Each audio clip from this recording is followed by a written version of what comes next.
Welcome to this after lunch session,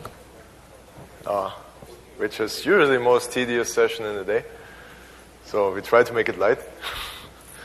And hey, we just had lunch too. How do you like the tech conference so far? Good? Good. No? Boo. Yeah, so my friend Kishore and I, we want to talk to you a little bit about, okay, this is how I monitor my service health. I would say most of the topics have been presented before, but both Kishore and I, even though we have a little different roles nowadays, we are both coming from a troubleshooting background. Kishore is in our solutions architecture team. I'm program manager for the on-premise deployment and for the cloud and edge deployment and for parts of the CDS business model and performance and reliability nowadays. So that's it. So I'm still having a good, good hold on our service health, and we say, okay, we give you some very basic things which we talked already about last year in presentations, but then we say, okay, let's pick like 5 scenarios which are probably very, very typical scenarios, and then we just want to talk to you about them, so how are we tackling them, what were our experiences now with customers. So if you followed the keynote, we probably told you that we have something about 100 customers in production right now, and how are we handling these issues right now in production on our side. And basically, it's a combination of new and old tools we have to talk about. And we don't have much presentation on the old tools because, I assume by now every one of you is a good friend with SQL Management Studio and things like that, right? And, Eric back there shakes his head, right? He never seen that before. So we talk, some things we will just talk about, right? So, and if you want a little more data on, okay, how did I troubleshoot a SQL plan, which is bad. I'll talk about it. I don't have a demo on that, right? But long story short, we can delve into all nitty-gritty details there if you want to. But for now, we just want to give you like an overview. This is like how AX roughly works. I will tell you a little bit what is kind of the hardware we deploy in the back end. And then you can see, oh, these are possible things which could go wrong. Then Kishore will tell you a little bit about our telemetry and our telemetry pipeline. And then we just talk about 5 scenarios where we say, okay, some of them are, honestly, some things didn't change. And some things actually changed quite a bit. And then, yeah, we'll see that we get hopefully some good information for every one of you. So first things first, we talk about the architecture because understanding a product's architecture on a fundamental level usually is the first step to understand all kind of possible problems which may happen and all kind of possible things you can do. So I keep carrying this picture with me, even though it's like 1 year old, because it really helps explain what to look for and what possible pitfalls might be, right? So let's look at the left-hand side where we see the old AX the old AX architecture, AX 2012 and before. And a bunch of the highlights are, well, you have a Windows client, which is a 32-bit client, and then you have, even though it's labeled AX32 surf.exe, a 64-bit server component. These communicate via RPC and via Windows Communication Foundation service calls. So then basically the client will host the user sessions, the server will host the user sessions, and that's basically on 2 separate tiers, right? So bunch of the problems you have seen there were, for example, round trips. So one, everything will probably right away know is how many round trips to create a 1-line sales order, right? Anyone take a guess? Right. Like about 100 to 120. So then obviously behind this architecture, SQL Server comes with many of the goodness, but also with the problems SQL Server has. For example, SQL Server only now came up with a sharding concept, and we can talk a little bit about that and when we will adopt that, if we will adopt it. Sharding, for example, to Oracle was well known since like maybe 20 years. SQL basically set up its first sharding concept right now. If you work with NoSQL databases, you know about sharding and the concept since a long time. So yeah, even relational databases support that more and more, right? So yet applications like AX have to uptake any new features like that. And you probably also closely follow the CDS sessions. Let me say that a lot of the work we do for LCS and the inventions will feed back into AX. So whereas LCS is a data platform which under the hood connects, if you, for example, follow the sessions on Product Graph, I think Konrad Volkmann may have a session there. We may have not only a relational database at some point under the hood. We may actually, right now it's a purely relational database, but at some point we may have a NoSQL database together with a graph database, together with like maybe a relational database under the hood, and then on top of that, an ERP system runs like AX, right? Essentially, more in the way of data platform of choice. Whatever works best for a certain thing is best, and that will resolve a lot of potential performance problems which you will never resolve in a relational database. Anyone, for example, would have a good idea, besides a product graph, what would be really great for like a graph database? What would be a great application? Anything like a customer vendor aging, right? Basically everything where you have a history, a big application, which is, for example, a sample for a graph application, is like the Google index. Google is indexing the World Wide Web in a graph. So technically anything where you have many, many links and references to each other all can be very, very good. So and we are looking at things like that which will essentially transfer from where we are right now, relational single database, into massive scale and scalability in the future. So we have quite a few approaches there which we are evaluating. But that is very far in the future, far out, a few years from now. Let's look at what we have right now. That's the new architecture, right-hand side. And there you see it's like an HTML5 client. So there's no session management. Essentially, it's a pure presentation layer. It's actually that what the AX32.exe, the old client, was supposed to be. It's a sole presentation layer. There's no calculation work being done. Then we have a middle tier, which we call the interaction client, interaction service. That is on the left-hand side, like when you look left of the browser, and then between HTTP requests on top. That is essentially the communication layer between server and client. And then all forms and everything, like inclusive the session, everything is hosted in IIS. So why that might be important is it just highlights the fact that the AOS is doing more work nowadays.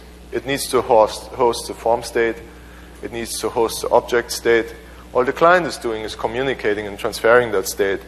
But at the end of the day, the whole hosting of that state, managing of that state happens on the server. The AOS is nowadays a pure DLL, living and breathing in IIS. So from there, that's just to help you understand how the rough layout is. The batch server is still an own exe, so batch.exe. Right now, if you look at that, so essentially you have the Azure Traffic Manager, the Azure Load Balancing, in AAD for the sign-on. And then, like in the past, you have a set of VMs. So you have a bunch of VMs for management reporter, you have a bunch of VMs for the AOS, and you have a set of AOS for like which SSRS uses to communicate for security. Then at the back end you have a data warehouse, aka entity store, and you have the actual SQL Azure database for production, and you have the Azure blob storage. The blob storage we use for many async. For example, if you take a trace with trace parser nowadays, trace gets stored in blob storage. If you take a task recorder trace, may get stored there, right? So we use it to store all kind of interim data. So what's important to know for whenever you build your own processes, you evaluate, for example, you run an integration with DRXF. Everything high volume batch processing, right now there's no separation, and that's like a little flaw in our architecture and the deployment between batch.exe and IIS. So it means they're always co-located. Each AOS has a batch.exe and an IIS. And you cannot very easily break that apart right now. That is like something we have to fix in a future release very soon in my mind. I see that in more and more feedback from customers when they try like high volume integrations with DRXF. We see that just, we can throttle down the batch server and we can limit the threads on the batch server. But ideally, you need to be able to have dedicated batch resources, particularly if you are a high volume processing customer. And that feature, you kind of can make it happen, but it doesn't come easily right now. So it's we look a little bit at the current configuration, at the throttling mechanism, just a little later. So it's the basic architecture of AX, a basic overview. So under the hood, very similar to what you know, very similar problems. The round trip problem is not there anymore in the sense of round trips from browser to server. Creating a one-line sales order is maybe 4 round trips, and I'll show you later how to see what round trips you're doing and how the communication works. We have a demo for that. To the database, the AOS is still a chatty program, and as I said, we have all the power, but also all the problems which come with SQL Server 2016/SQL Azure. The SQL team claims feature parity there. They're pretty close, but yeah, things like the new cardinality estimator may sometimes throw an execution plan off. All of these problems still exist. Right. And with that, I give it over to Kishore.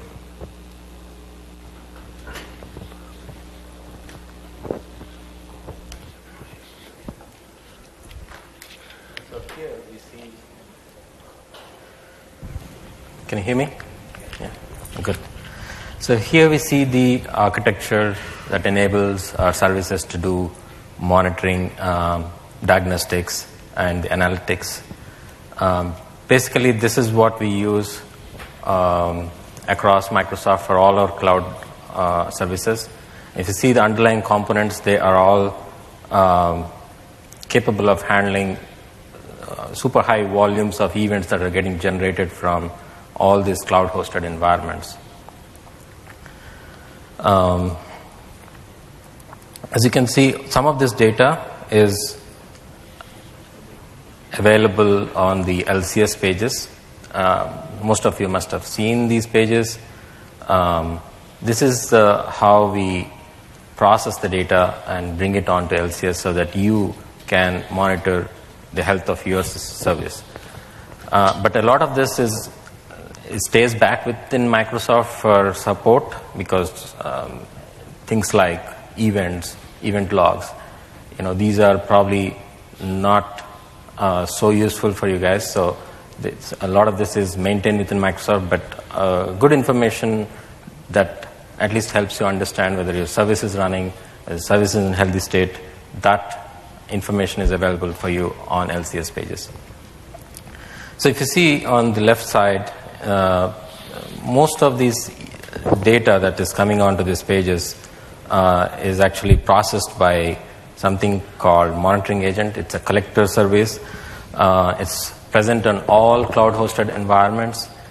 And the way it works is it collects a lot of events, like performance counters, ETW events, Windows logs, IS logs, Windows events, and even crash dumps. And in addition to collecting all of this, it can even perform some sort of an aggregation. For example, if an information is not required at a detailed level, it can aggregate. It can even filter out information that is not required and send it over, send this data over to multiple data pipelines that you see here that eventually end up in those LCS pages that you see there. These data pipelines, each of them cover different scenarios, and each scenario has different latency requirements. And if you see the one on the top, we call it Whomp Path, and it has the least latency. The data that path processes, they are available within 60 seconds on your LCS pages. And this information, I mean, it's possible because of the MDM that we have here.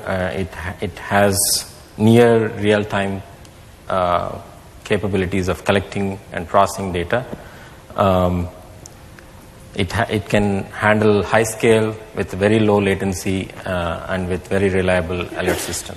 So this is what we use to monitor the health of your system and even create health alerts automatically based on what's going on. For example, I think there's a ping event that gets fired every second or so, and that's checked to see if all of these components that are running in your cloud host environment are running properly, or if there's any problem, we can even do some sort of an auto recovery procedure quickly so that the downtime is not long enough. The next one is Whomp Path. Here we just, this enables us to do more of diagnostics. It's not like, allowing you to check whether your system is in good health or not, but it allows you to see what's going on in your system, what activities are happening right now. So more of diagnostics. If something happens and if you have a problem, we get into this information to see what really happens. Kind of a big database for all the event logs from all the environments. And finally, the cold path. This is the slowest of all because it's not exposed to anyone. It's an internal thing which we use within Microsoft. Basically, what it does is it performs complex, very high, large-scale analytics on operational data so that we understand how the business is running. We have many metrics, many BI dashboards based on this data.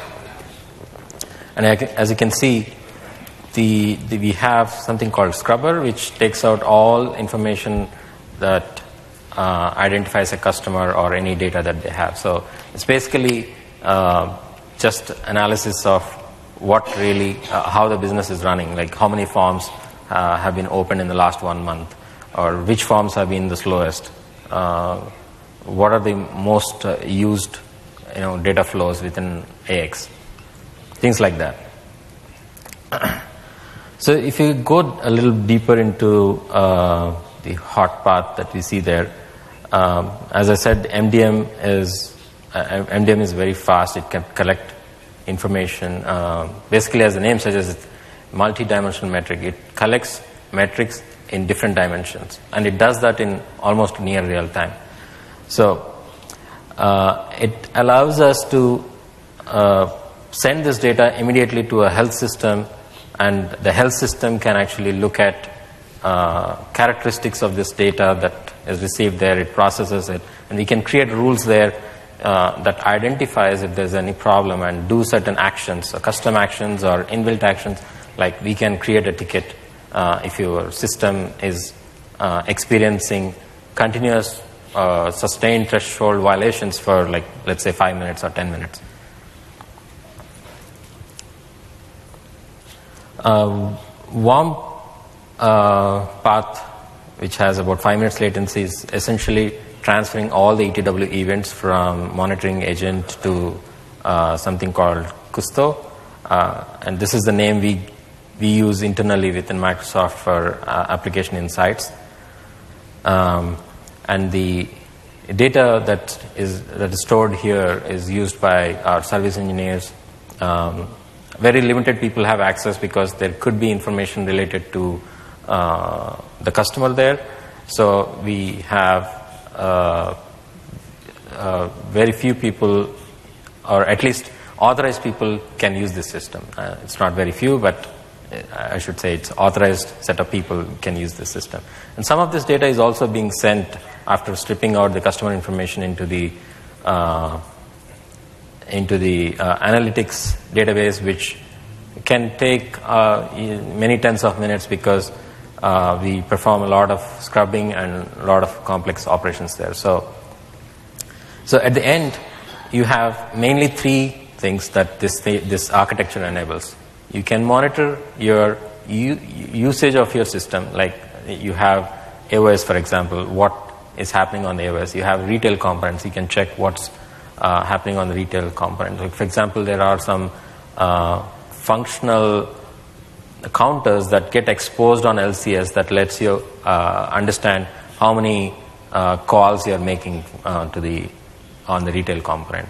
Or you can see what is my memory usage on the AOS.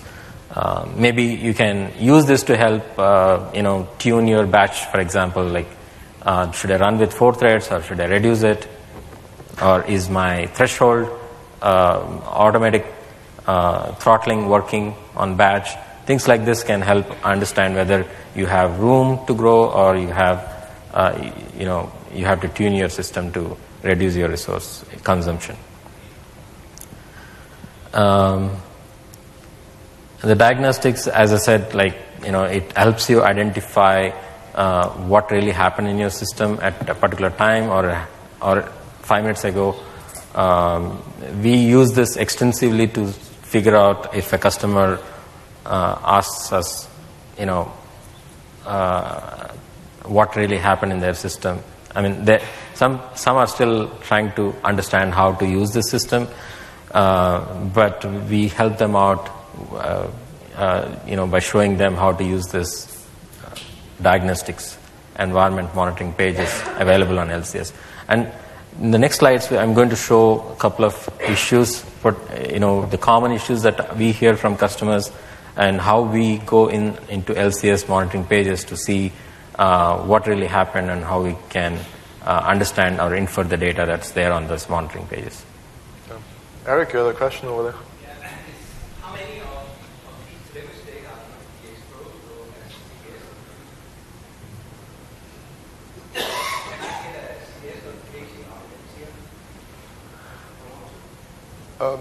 I'm not sure if I understand your question. You said something about what is exposed in CDS? Yeah, how many common data sources can I do? All these data that are going into this, Yeah. can I make common data services my own notification? Yeah. So the question is, can I basically use CDS with LCS together and get own alerts? Can I create an app which is basically help me monitoring my X system? So I think we'll do that at some point, but right now it's really not on the roadmap. So if you see how CDS currently works, it's basically the data platform dedicated for Power Apps and for Flow, right? And at some point, what you have seen in the demos, for example, from Peter Willardson, it becomes his own declarative experience, his own SDK. And the more and more that comes, the more and more such scenarios may be possible. But right now, we don't even have it even close on the roadmap. So I would be happy to speak about it. So I'm more like, it's just not even yet on the roadmap right now. But I think scenarios of those, like those will be asked for and will come on the roadmap at some point. But right now, it's just not. And I think it is something which makes sense, actually. I would agree with you. Okay. You have a question? Yes. So whatever you're calling as a cold path is the only thing that we would not have access to. But everything else in what we see as a hot and warm, are all those tools available through LCS? The question is like what we see as cold path here is what we don't have access to, but everything else you can see in LCS. So the answer is almost. Okay. So the cold path definitely is something you cannot see. Whereas the cold path is actually an aggregation of the other data anyway. So you can see it. Now the question, if you can see everything else in LCS, the answer is yes, with a lot of patience. So, and why? Kishore will show you the raw log. Well, to filter that raw log in a CSV file or even only directly, it's kind of tedious. It shows you only a limited amount of columns. So there's like this thing like called Custo on this slide, right? That's like essentially a sort of Elasticsearch index across the telemetry data. And we expose some of that in LCS, and we have queries on top of that. But those queries are kind of, let me say it like, they're very limited. You cannot freeform write queries against it. So it may, as I said, it needs some time and understanding of the telemetry to be able to pull things out of the raw log. So it's you'll definitely invest like a few hours to a few days till you can basically make that work for you, in the sense of if you want to go outside what we give you with the canned queries. If you stay inside of that, it's easy. It's easy to use. Kishore will show that in his demo in a second.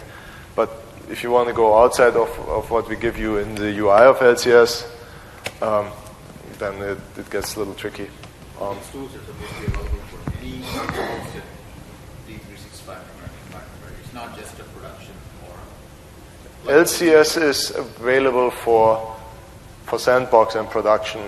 And for dev, you usually wouldn't need it because you have literally all access. You can debug at any time, right? But for Sandbox and Production, you can get that data out of LCS. So on the Sandbox, you have no access to the environment monitoring because you're not really interested in understanding the health of your system during that stage. But whereas diagnostics is available on Sandbox environments, and on production, everything is available. Just to add whatever Chrisian said, the information that we collect is much more than what you really need, and all this information that we don't show on the LCS page is something that we use internally to understand how the code path has been, which code path has been used to perform a particular operation, the events and logs within the code, that fired those records that get logged into this Custo. So the canned queries that you see, or I will show you later, are the ones that are more meaningful or that you can take action on. Rest of them are just Greek and Latin, which is probably only even people who know Greek may not understand.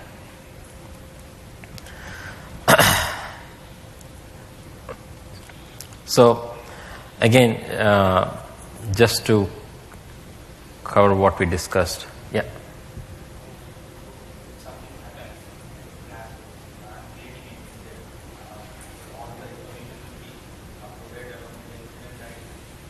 No, it's you just have to mention that. So the question is, if a problem happens in the system and if you create a ticket, is all this information uploaded along with that ticket? The answer to that is no, because this information is already available to us. And most of the time, if it's, for example, if it is a crash, you don't even need to file a support ticket because, as I said, the health monitoring system takes care of looking for crashes and automatically creating tickets for them. And there are other scenarios where tickets are automatically created and someone will look at them. Each of these tickets will have different priorities, different severity levels based on what the real problem is. But what is more important for you to provide during the ticket, in the ticket is what time it happened. If it is not captured by something that we monitor, that time will help us identify in the tenant what really happened during that time, what else, around that time it can give us clues about what could have caused the problem. Yeah.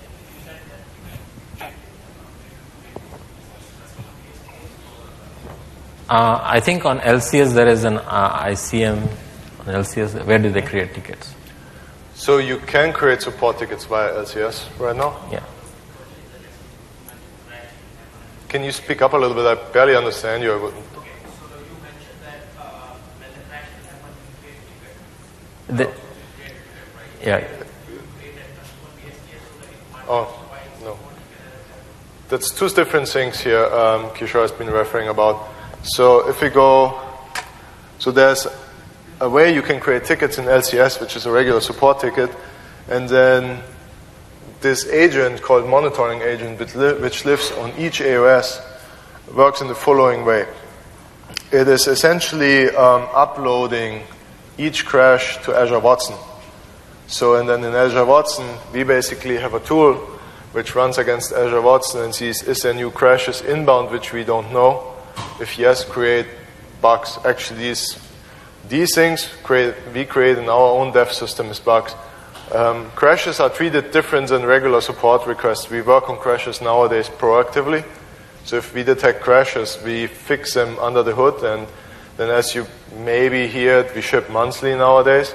Each month, we basically improve our product quality and just feed in new crash fixes if there's any. So we treat those in a different way due to we feel there's lots of urgency of doing that. So we essentially continuously stabilize if there's anything. And through that, actually, we did that already early in the release. We do that almost 2.5 years now. Through that, actually, the product quality is actually pretty good right now compared to like other releases. If you look at 2012 when we shipped, how the release quality was, I mean, yeah, you can always find things. You will always find things, but we are way more proactive about things too.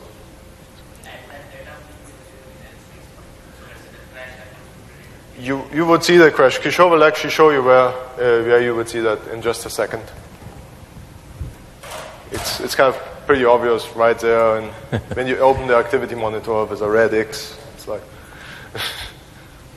So the Custo. Yeah. Sure. Yeah, we'll do that. Yeah.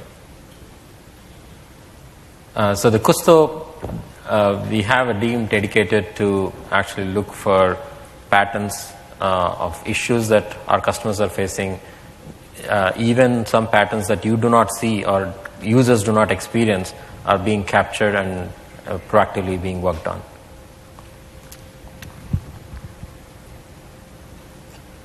So monitoring, it's high scale, low latency, reliable alerts. It's available almost real time. Diagnostics, this is what you see most of the time as you land into LCS page, LCS environment monitoring pages. It's near real time, but not as fast as the monitoring. This is what you would be spending most of the time to do your day-to-day diagnosis of issues your users report. And analytics is totally inside one. So I'm going to jump into the LCS monitoring page. Unfortunately, we can't use any of our large, environments that our customer environments basically. So I've set up a demo environment where I was the only user, and Chrisian helped me drive some load. But at least we can go through a lot of these options or the paths that we can follow to find what the root cause is for certain common issues. Essentially, Kishore says we'll have to stay a little theoretical here. By now, we have really a lot of like cool samples, but for that, we would need to show you customer data, which we can't. So, but we'll talk through the issues. We say, hey, and this is what we did, right? And so, this is how we used the tools we had, and this is where we couldn't use the tools, and that's, I think, even more important for you, that we say, and here we couldn't use the tools. Here we had to do like funky things, like get a backup back to Sandbox and start debugging against it. So we also tell you when that happened or when that will happen. So try to just give you options. So you say, okay, when I work with the service, how long can I go with the tools I have? When do I have to lift the hand and basically do funky things or go to old school methods? So let's look at the common problems that we hear from customers. So, the main problem I hear is, particular processors are slow. This is for customers who are like stabilized. Like always, there are teething issues when you have, when you just go live, and over time they settle down. But as soon as you go live, the first complaint we hear is everything is slow. And then over time, the issues happen at specific times, and over time it's just one or two users who are having issues. You need to know what exactly is happening when a particular process or particular user complains of a particular process being slow. So let me jump into AX LCS. I'm already on the LCS page, environment monitoring page. For those of you who do not know how to, Sorry. What I understand the showcase you want to create now is the full system is slow. That's typical a user side. The full system is slow. But then you respond on a request. So we create an issue and say, hey, the full system is slow. And then you go into that process, right? Because I expect that you recognize we have a problem. Maybe you can slow down the system and you actively work about the need that I have to fix the issue. It works a little different than that. So the statement is, you would expect in a service world that we would actually let you know that something is going on, right? Let me elaborate that a little bit, how that actually works. So right now, every AX customer is attached to an engineer, to a fast track engineer. So you have a very direct contact to a person, which is, he's like, I would say, your Microsoft representative right now. That's called the fast track team. So now, besides that person working with you and telling you, okay, maybe this is how you monitor, this is what you look for, we also have alerts, and we also have a weekly review of how we do and how the service is doing, in which we look at, was there any DTU spike? DTU is the new measure of how SQL measures performance. It's basically a combination of CPU, memory, log space, log write performance, and a bunch of other factors which comes together in this DTU measure. So in this service where we look at, okay, was there any DTU spike? Was there anything particularly bad? Was there any crashes? Did we have to do anything?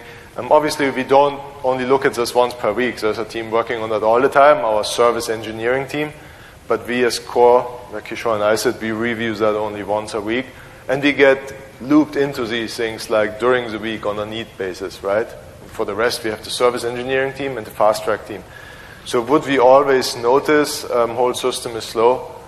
Probably not, right? Would we always just come to you and say, hey, there's an action item on you to open a request? Honestly, if we already know, we probably don't even ask you to open a case. If we know this before you, we will do something about it actually, right? But so we'll inform you and we'll say, hey, we think we need to do something, but So it's it works a little different. That's all I wanted to highlight. Yeah. So, particular this case, I think this whole system is slow. We just had it with a bigger customer going into production, and they actually claimed, well, the whole system is slower than AX 2012. So there are some specialities to that because, well, first of all, we measured on the same database size, on the same record, the same process, and we figured out, no, it's actually equivalent. If you really do the absolute same thing in AX 2012 and AX7, the performance was actually equivalent. But they said everything is slower, right? So we had to go to, there was like just one exception. We used these tools, and Kishore will show you more about it, but we also had to really go and compare and say, so I spent actually a few days on site with them. It's like, hey, let's compare these things, right? So we went, in AX 2012, now select this record and now post your journal, right? Exactly that one. And now let's go to AX7. And that was in pre-release stage. They were not in production yet. So part of the pre-release process is that you test for performance and do UATs, right? And that's a fixed part in the methodology nowadays. And when we ask you to do these things, and most customers, and also thanks to the fast track team, nowadays really do that. And then through the fast track team, we get many of these issues before the customers go in production. All right. Okay, so let's jump into this diagnostic monitoring page. So the first graph, let me go through the individual things that we see here and what they show, and then we will go through the flow of how to identify or how to use these in a particular flow to identify the problem. So the first graph here, the top bar here shows you what time you are interested in to look at this information. I did not mention how much, what is the retention period for this data when we are showing the architecture. So all this data that you see on these pages, it's available only for 30 days. So anything older than 30 days, you cannot really retrieve. So if you have a problem, act fast, resolve it before 30 days, or just collect this information and keep it. Here you can say that I want to look at this time and 25 minutes before this, and the graph, the chart here that you see here, this is an activity chart. There are two scales here. On the left side, you see the number of active requests. On the right side, you see the SQL utilization. And SQL utilization does not mean CPU or any specific component. It's a DTU combination of all the resources used there. And the legends that you see here are clickable, so you can actually disable something. And if I don't want to see SQL, I can just remove it from the graph. And so on. So for the other AOS and other components there, the user load is going to show you each of the machines, each of the servers that you have in your environment. What is it doing and what component is running mainly? So in this case, it's mainly batch activity on this box. You can see that. There's a little bit of batch, but a lot of interactive sessions, and obviously this is dedicated for MR, so it's doing just the MR related work. It also identifies how many users currently are on that particular server, and this is an ID that we can use to identify the user name. This is not available for all of the users of LCS. It's only available for people who can log into AX, which and to a module called users.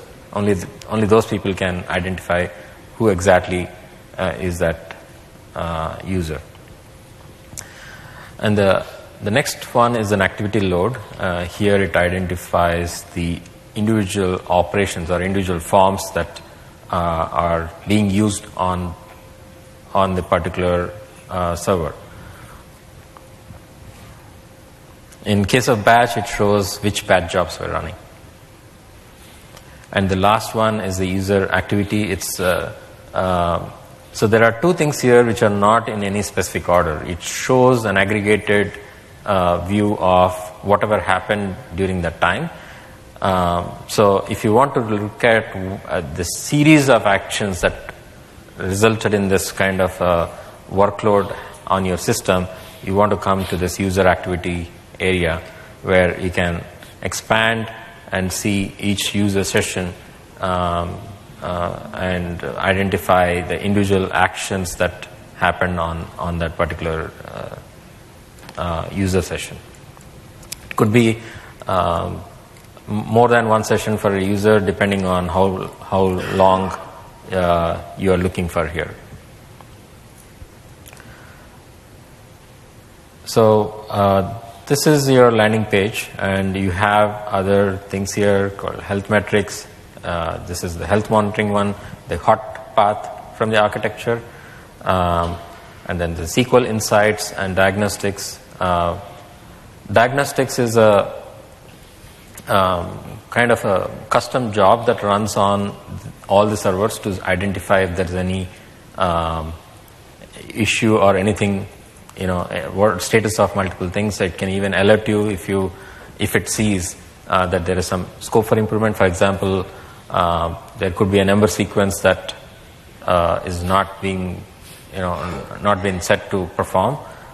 It is an option available. It will highlight it. It's up to you to use it or not to use it. And the SQL Insights is the one where we spend a lot of time when we see performance issues. And this is also the place where we spend time for identifying or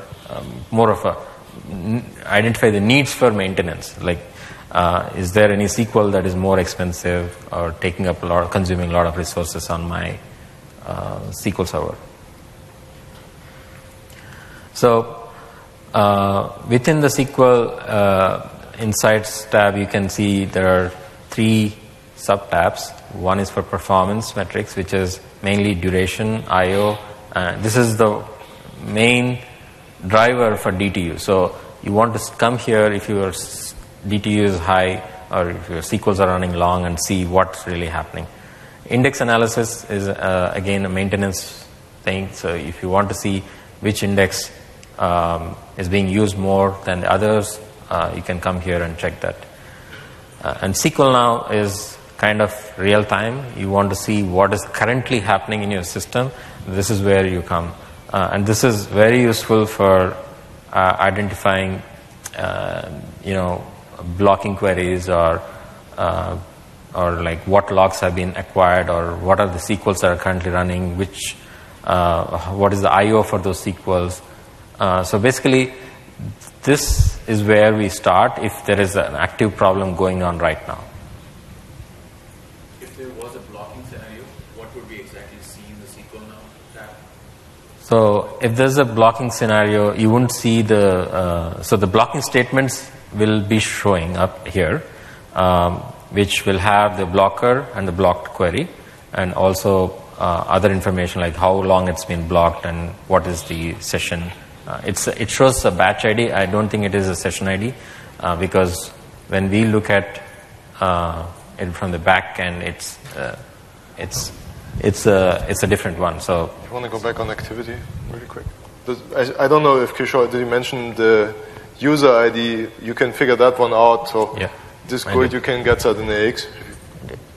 Maybe quickly show it. Yeah, we can show it when you take it up. Yeah. Or I can show it later. So there are a few interesting things that you can do here. One is to focus on certain area from here, or you can actually go into a particular thing. Like if your batches are running fine, but you want to see if your interactive sessions are slow, you can click on interactive and just filter on that. Let's say you have everything running slow. What I would look at is, am I out of resources? Is the environment having room to actually perform? Is my SQL, in a healthy state of like 50-60%, or is it at 100%? I can even go into health metrics to see my AOS or the other servers, whichever component is being slow, you can see how the utilization has been on that particular system. This, in fact, can go up. Like if there is a pattern that you see, like every day at this hour I see a problem, you can even go up back to a day, week, month to see is there any pattern to your utilization, and you can go into even a custom time period within the last 1 month. And if you're not interested in certain resources, you can disable them, you can zoom them to look at a bigger chart. So user ID would be your suggestion to look for my way to track back to see this query is what, because I mean with the X that's kind of the thing, right? When you want to trace back to this SQL query, what exact action inside X++. Yeah. And I always had to end up not just being SQL Server activity monitor itself is never enough, because you have to do something like a tracing cockpit to see what X++ line of code is ultimately triggering this SQL line. So I was just wondering if there's an easy way for me to. So the question is, how do I get to the user behind a certain user ID? So how we will keep that feature working in the future. So there's something coming with that. For our compliance efforts, we need to randomize this user ID. Right now, what you can do is you just go to the user table, you copy the user ID, and then you can basically resolve that and see, oh, this user did that. But for compliance reasons, we will need to change that. We need to completely randomize this ID, and then I feel the use of this first kind of chart diagram will go away. You have to kind of make it maybe put at the bottom of the page, and unless we can keep that feature that you can go over to the client and somehow figure out this user actually did the action, this is not very useful, right? And right now you can do that. For the next few months you still can do it, and then we have to figure out how we keep that feature and be compliant at the same time. So the other thing is in the raw logs, which Kishore will show you at some point, you can see slow queries.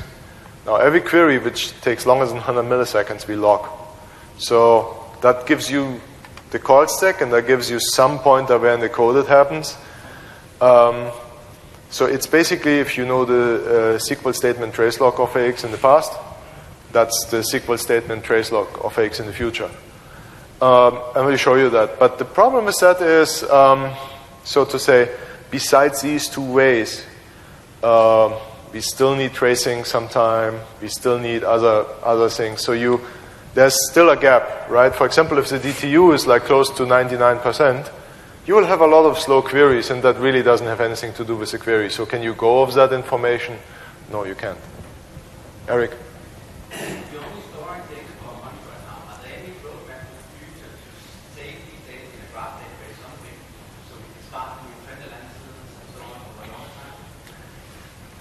Let me repeat and see if I understood you. So we store this data only in one place right now. No, 1 month. For 1 month. Oh, okay. So we store the data only for 1 month, and are we storing that for a longer time? So yes and no. So right now, the cold path data Kishore has shown is stored for about a year. The other data is stored only for 30 days. So the data we store for 30 days is very vast.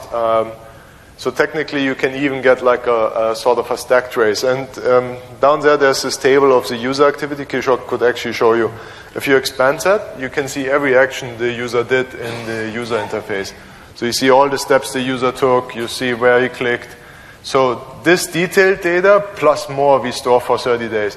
Some general trend data is that someone used the sales table list page we store for like a year. So that's an aggregation of the data. And we do that already.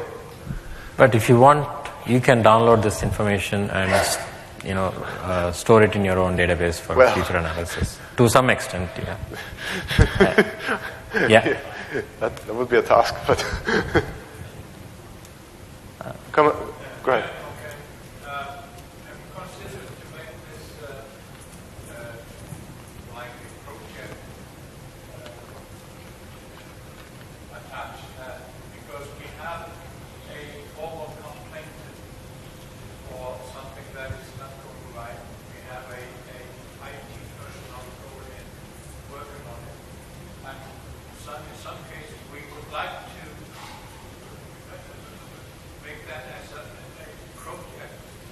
and keep the information in that way. Just like you do it for the network project, if you make an environment monitoring project, this was the complainant, and the relation to that, and this one is the one who actually did the monitoring, and this was his result. It's an interesting feature request. So the requesters could be somehow store certain project patterns away and then basically have them for a later review. Yeah, it's a pretty good suggestion. Let me go back and think about if we can somehow do something like that. So right now it's not on our plan, to be honest, but let me think about it a little bit. Yes? Can I still point to the Sandbox or Tier 1, Tier 2 environment, or just for the production? No, you have that also. So the question is, can I see that for Tier 1, Tier 2 environment? So as far as I know, it works for Sandbox and Production, but not for any of the dev systems. There was a question in the back. The gentleman has been raising his hand. Question is, can we set up our own alerts? Not right now. That might be coming. I would need to check on our roadmap for that.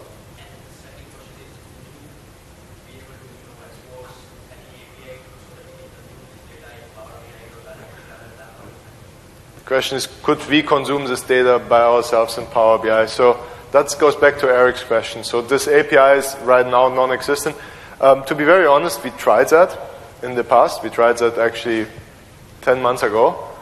And actually we tried to make it visible for you in Power BI. We tried to create all that for you in Power BI, but it didn't work quite out as very well because of all the compliance requirements we have. So AX tries to be ISO and SOC compliant, and for that we just couldn't make it work in a compliant way. So that's why, and then we never revisited that. So I think that's why I say to Eric before, we will probably revisit that, but it's not on our plan right now because there's lots of other things going on. Yes? You said that queries longer than 100 milliseconds, but often the problem is not one query, it's the number of times it's executed. Yes. Is it a possibility to try to filter out this and see if it's... Yes. The question was, well, we log only the queries which take more than 100 milliseconds, but very often the execution, the amount of executions is rather the problem than the actual query itself. And the way to see that is SQL Insights, but then you will not see the call stack. The Kishore will show all of that. Maybe we let him go a little more in his demo. And then So you can actually see that information on this page, but it is only for a specific period. But on the SQL Insights tab, you can actually go in and see statistics for last 1 month. How many times it has been executed, or in the last 1 week, how much of the resource was consumed by that particular query. So anyway, we're running out of time. We have a few more things to show. Let's keep the questions at the end, in a few minutes at the end. So let's look at the scenario 1. The whole system is slow. Most likely it is your resource consumption. As we said, we can look for all those metrics here. You can see if there is any activity at all, or the system itself is blocked. You can look for that here. And the second thing is the SQL Insights tab, where you can see what are current running queries. Maybe recently we worked with a customer where they have one common table for all their key users, and if they complain, it is a serious complaint. But we ended up finding that the table was blocked, and it was, everybody is just waiting on that table. And you could just easily find that here by coming to blocking statements and see which table was blocked, and what are the levels of block that was acquired on that table.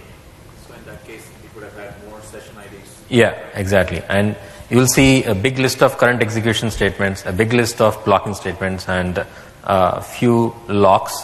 And locks are not always a problem. For example, if you're running a data import or something or you're running a bad job for end of day posting, it is obviously going to touch a lot of records, and if you are touching a lot of records, it's going to escalate the logs unless you have explicitly said not to. So in those cases, you will see logs, and you have to understand that these logs are there for a reason. That's your job. If it is not the case, then you have a serious problem, or you might have some problem that you have to go and troubleshoot. So you can also look at this, occasionally, every other hour during the first few weeks to see if there is any query that is coming more often that's appearing here more than, or you just recollect that you saw this query again some time ago. And that's a good way of tracking some of these queries to see if they also end up in this performance metrics tab. And this tab here shows data for each expensive query in terms of duration, logic, I/O, and CPU. And here you can actually even see if I click on something, and if that is also causing I/O or also causing CPU, it will highlight those bars as well. And you could even come down and look at that statement or look at the trend of how the query has been performing over time. You can look at the statistics that someone asked earlier, how many times it was executed, what is the wait time. So this gives us an idea of whether this query was executed without any logs, or it's been waiting most of the time. You can even download the query plan. In the future, Chrisian will talk about other features that will help you do some sort of self-service for these problems. Right now, we have to make the changes in your code and bring it and deploy, or ask someone or request someone in the DSC by filing a service ticket to take care of this problem. And if you don't see the real or the current data here, you can always start the collection anytime on demand, and after a few minutes that information is available to you. Now coming to the other problem, which is a particular user is complaining that his process is slow, you could just come here and see that, okay, what is triggering that slowness, or what is really happening in that session. Sometimes you may not have, or the user may not be able to give all the information that you need to understand what really went through there. In that case, you could actually see that, okay, within this period, is my user ID there or not? Or it's probably hard to find out because it's a grid, but at least you can see by clicking each user here. If there were multiple users at that time, you could actually, you will see that more blocks for each user, and you could click on that particular user. For example, I can just click on this user and see what that user did. So right now I clicked on that user, it has filtered out activity only for that user. And if you said the problem was in a particular form like sales table, you can click here and see what really happened in that particular session of the sales table. And you can also see if there were any messages during that time. You can even filter out, or you can see more details about that in the view raw logs section. This area, it gives you more information about that particular, within this particular time, with whichever is containing sales table, you can see what really happened. This is an all logs view, which I don't think anybody would really find it useful right away unless you invested some time in going through what it is. But slow queries is a good start. You can see what queries and how long they were run, they were executed, and what call stack it originated from, how many times it was executed. There are other interesting things here: connection outages, slow interactions, which are more of form interactions, which are slow. Is batch throttle is something that you expect it to run during the night. You expect it to run full scale, but for some reason it's not running full scale. You can come here and check, okay, whether my batch was throttled because of some resource threshold violation. can see crashes, deadlocks, all events for a user, and this list will grow as we find more interesting things to add here. You can always clear filters and start all over again. I think we can show the other demos. Which one? Should we go forward?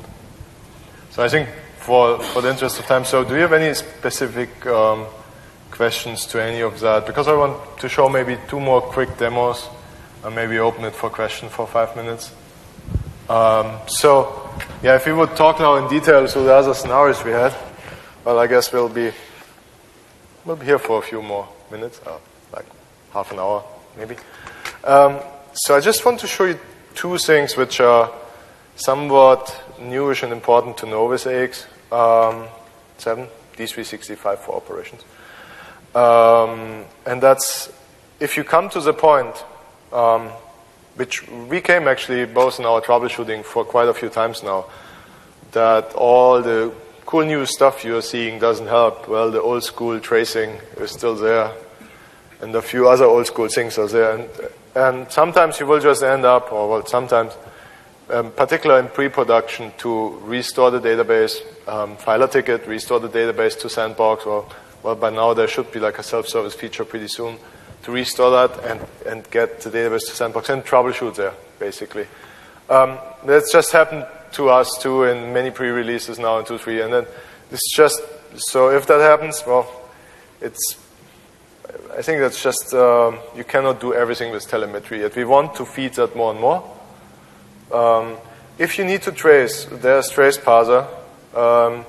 You need to have a specific role to start stopper trace. You need to have the role called systrace role. And then you can, after you did a trace, you can see all the capture traces. And this role you need to assign in system administration under the users. You just give the user the systrace role, and then he can actually trace. You as admin then can see the traces he captured, can download them out of the blob storage onto the disk, and can basically start working with them. The other thing I wanted to quickly show you here, 2 more little things, is if you do any like batch processing, high volume processing, the system configuration, server configuration, sorry. The server configuration has the throttling setup down here. And basically, if any of the batch processes would consume more than 75% of CPU or more than 95% of SQL, or whatever you set there, we would start throttling that, so we would not add new requests. So obviously, for a live system, sometimes you want to set that to much, much smaller values. You maybe want to set that like to 30% only, right? Or to 50%, because you want to start throttling your batch faster. You don't want the users to be impacted at any point in time. As I mentioned before, there's no clear separation between batch and AOS in the sense they're all in the same machines, right? So right now, we'll try to change that. Then you still have the whole batch server configuration, thread settings as you knew it. And one tool for just in production troubleshooting is not the F12 menu. It's actually the perf timer. So when you type and debug equals develop, behind any URL you get the thing we call the perf timer, which tells you what is going on basically in the background. So you can see, what server calls did I have? Did I have any slow queries with that? So it's a nice little tool for you to just see, why is whenever I open all my customers, is that firing particular many queries? One of you said, hey, sometimes the amount of queries is the issue. Well, sometimes it's also a specific query. So you can go into the server calls, and you could see, was there anything? So longest SQL execution time, 212 milliseconds. So that was maybe not it, but 14 SQL queries have been executed. So you can kind of see, and it totally took 260 milliseconds. So it's probably not that. And then you can see, okay, how much of that time is attributed to the client operations, to the server operations. It's a nice little tool, particularly when you know how to use it together with the F12 menu, where you can see on the network trace, if I go anywhere, like all vendors, let's just open it again. You can see these times here, and you can expand that, and then you see the time to first byte. Time to first byte is essentially the actual response time. So how long does it take till the first byte arrives on the client? So you can see how much time is actual server time of any A operation. And then what you need to look for, if you look for actual AX operations, is process messages. This is basically, whenever you see a process message, that's the round trip. So looking at the process messages, you can see, oh, okay, so time to first byte, so this round trip took about 86 milliseconds in total. That is server time plus latency. So every few minutes, we also have a ping here, which tells you the current latency. So knowing the F12 menu, the perf timer, trace parser plus LCS, most of all, plus a few nitty-gritty tricks for Sandbox, that's how you can basically figure most of the things out. I think now we have like a few minutes for questions, 2 minutes to be true, and then, yeah. That what you showed, sorry, that what you showed, do you allow us that to the production? Which one, the perf timer? That one, the feature that you go in and do the develop, blah, blah, blah. The question is if perf timer is available in production where you say and debug equals develop. Yeah, you can do that in production. Anytime, any second. Any other question? Yeah. So I have just a general question. So if I'm a prospective client, Yeah? I've got a flat fee per month, it covers everything I need to run this.